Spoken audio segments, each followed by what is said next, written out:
السلام علیکم، میرا نام سمیرہ قیوم ہے۔ میں BNC نیوز چینل کی news reporter. Bolan university of medical and health sciences کا ایکٹ جلد بازی میں کریڈٹ لینے کے لیے 2017 میں اسمبلی سے پاس کیا گیا۔ اب اس نام نہاد ایکٹ کی اس ادارے کی سربراہ اپنے اختیارات سے تجاوز کر کے ہر روز طلبہ اور وہاں کے ملازمین کے لیے مسائل پیدا کر رہی ہیں۔ میڈیکل یونیورسٹی پورے پاکستان میں بننے اور بنتے ہیں۔ جہاں میڈیکل یونیورسٹی بنے ہیں تو وہاں کی ملازمین کی اجازت سے ان کی یونیورسٹی میں ضم کیا جاتا ہے، نہ کہ زبردستی ان کی فائل صوبہ سیکریٹریٹ سے اٹھا کر وائس چانسلر کے گھر لے جا کر تالا کیا جاتا ہے۔ ملازمین جو صوبائی حکومت کے ساتھ کافی وقت گزار چکے ہیں، ان کا بنیادی حق ہے کہ وہ کہاں رہنا چاہتے ہیں، لیکن یونیورسٹی ان کو زبردستی اپنا ملازم بنا رہی ہے۔ اصولاً جب یونیورسٹی کی منظوری دی گئی تو ان کا اپنا علیحدہ بلڈنگ ہونا چاہیے تھا، نہ کہ میڈیکل کالج کو ختم کر کے یونیورسٹی بناتے۔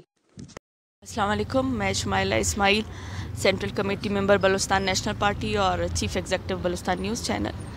آج یہاں پر اس کیمپ میں آئی ہوں۔ کافی دنوں سے دیکھ رہی تھی ٹویٹر پر بھی اور سوشل میڈیا پر بھی کہ تالہ بندی ہے، بچوں نے دوبارہ جو ہے نا یہاں پر کیمپ لگا لیا ہے کہ سراپا احتجاج ہیں بچے۔ آپ لوگوں کو اگر یاد ہو کچھ عرصہ پہلے BMC کا ایشو تھا ہاسٹل کا، تب بھی یہ بچے ایسے ہی سراپا احتجاج تھے۔ میں یہاں پر آئی، کوشش کی کہ السلام علیکم۔ ابھی ہم بولان میڈیکل کالج کے فیکلٹی سٹاف یہاں کے جو ہے نا ورکنگ باڈی اور اسٹوڈنٹ کی جانب سے کیمپ لگایا گیا، جس کا مقصد تھا کہ بولان میڈیکل کالج کو واپس بحال کیا جائے۔ یہ بہت ہی دکھ کی بات ہے کہ ایک یونیورسٹی جس کو بننے میں سالوں لگے، لیکن واپس اس چیز کی طرف جو ہے نا خواہش ظاہر کی جا رہی ہے کہ واپس اس کو کالج میں تبدیل کیا جائے۔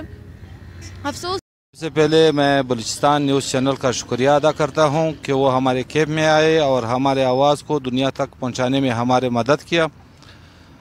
اس کے بعد میں اپنے مسائل کی بات کروں گا کہ یونیورسٹی بننے سے یہ بلوچستان کی واحد یونیورسٹی میڈیکل یونیورسٹی ہے۔